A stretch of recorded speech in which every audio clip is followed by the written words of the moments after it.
Minority, DML, Reynolds, Michael Tan, you have the floor. Sir. Thank you, Mr. Chair. Yung tanong ko po is tungkol sa policy ng DOTR tungkol sa mga previously funded na mga projects ng DOTR pero it remains unfinished. So in particular, yung mga paliparan po or yung mga airports na napondohan before pero hindi pa rin tapos until ngayon. So ano po ba yung policy ng DOTR para masigurado na yung pera ng bayan ay hindi maaaksaya since, as mentioned, napondohan na po siya pero it remains unfinished? Mr. Chair, if I may. May dalawa pong polisiya dyan, Mr. Chairman. Kapag may pondo kami at sa tingin naman namin, sa umpisa pa lang, mas may papatupad ng proyekto ng CAAP, ay ida-download na po namin kaagad sa CAAP. Upang sa ganon, ang CAAP naman ay makaprograma ng mga iba't ibang proyekto para matulungan at mapondohan pa lalo yung same project. Ang pangalawa po, habang pinupundohan po namin yan, sinisigurado po namin na humingi pa kami ng additional budget for that. I mean, the total budget, for example, is like 500 million for one project or for one airport. We usually ask that same 500 million for our budget proposal, but unfortunately, again, due to maybe fiscal space or either to low utilization, either nabibigyan kami o hindi kami nabibigyan. Kapag nabibigyan po kami, usually kalahati lang, 1/4. So, sasabihin natin unfinished siya in the sense na hindi natatapos yung entire project, but not because hindi nagamit yung pondo. Mr. Chair. In relation po sa tanong ko kanina, so ibig sabihin po, kung naumpisahan na yung project, kailangan siyang tapusin. Tama po ba yun? I fully agree, Mr. Chair. Last year, sa same budget hearing po ng DOTR, natanong ko rin po to at yung sagot po ng previous secretary was that kailangan daw ng anong tawag doon? Yung feasibility study. So I was surprised that back then kung bakit kailangan ng feasibility study sa isang ongoing project. So since nabanggit nyo po na kailangan tapusin yung isang naumpisahang project, therefore hindi po ba kailangan na ng feasibility study sa naumpisahan ng project?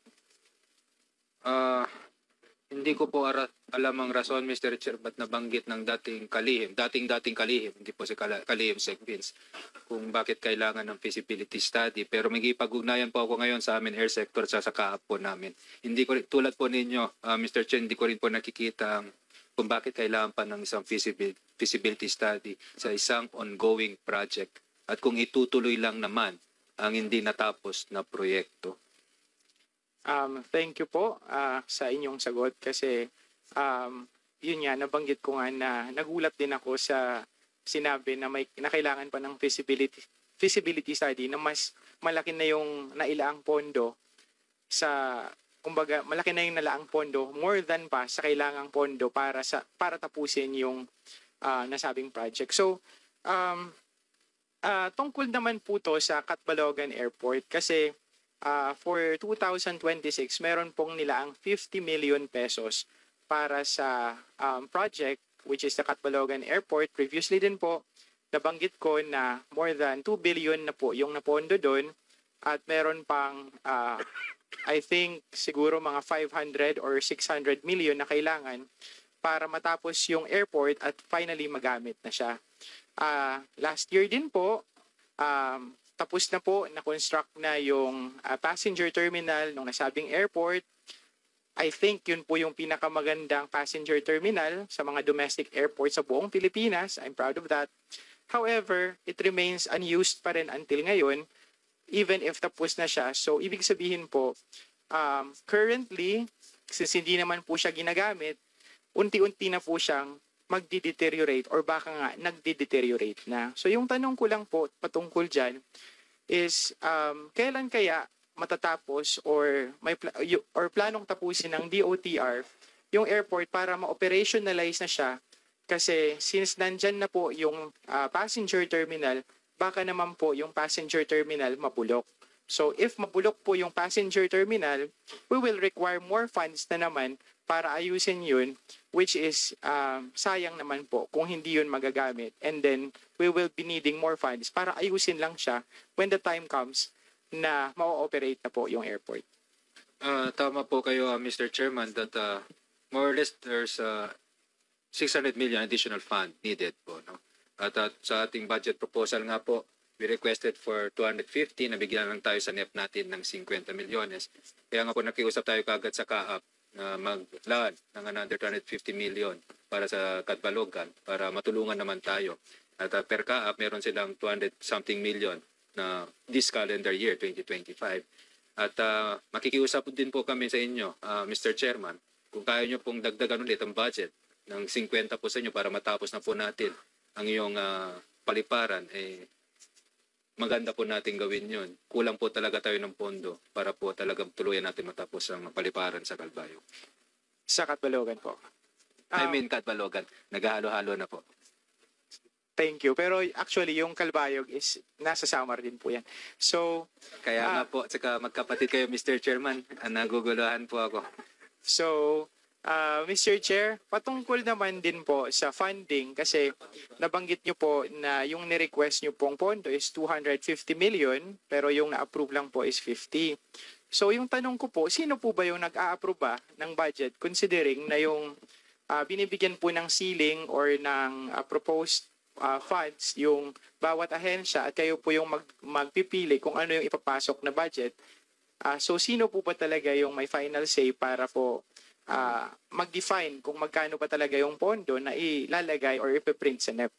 Mr. Chair, ang pananaw ko po ang may huling salita at may kapangyarihan kung ano ang tamang budget, kung ano ilagay sa budget ay ang Kongreso po, Mr. Chair. Kaya hingi po ako ng tulong sa inyo, Mr. Chair. I don't think po na yung Kongreso yung may final say because nung binigay po yung NEP, printed na po siya. Therefore, kung yung Kongreso po pwede sigurong magdagdag pero as to the printing of the NEP is concerned, hindi po yung Kongreso yung nag-decide na 50 million lang po yung ilalagay doon. Ang naglagay po ng 50 million po sa aming NEP ay ang DBM po, Mr. Chair. Pero yung sa side po ng DOTR, considering na kayo po yung nagsabi na or nag-decide na lagyan ng 250 million, so ibig sabihin still nasa DBM pa rin yung last say as to kung magkano ipiprint sa budget. Yan po ang pagkaunawa ko, Mr. Chair, because they have to check our budget utilization rate, they have to check the fiscal space of the country, at ang sa tingin ko po, nasa mandato po ng DBM to basically readjust and review all the NEP of the entire departments, Mr. Chair. May oras pa po ba ako or one last question? So, sige po, thank you po sa inyong sagot pero nakikiusap na lang po ulit ako sa inyo na kung po pwede magawa ng paraan or mahanapan ng way para po matapos yung Catbalogan Airport kasi as mentioned po, malaki na po yung pondo ng gobyerno na ilaan dyan, more than 2 billion and until ngayon, hindi pa rin siya tapos. So, with that po, nakikiusap na lang po ako sa ahensya kung maaari mahanapan ng paraan para matapos finally yung Catbalogan Airport. So, thank you po and good afternoon po sa ating lahat.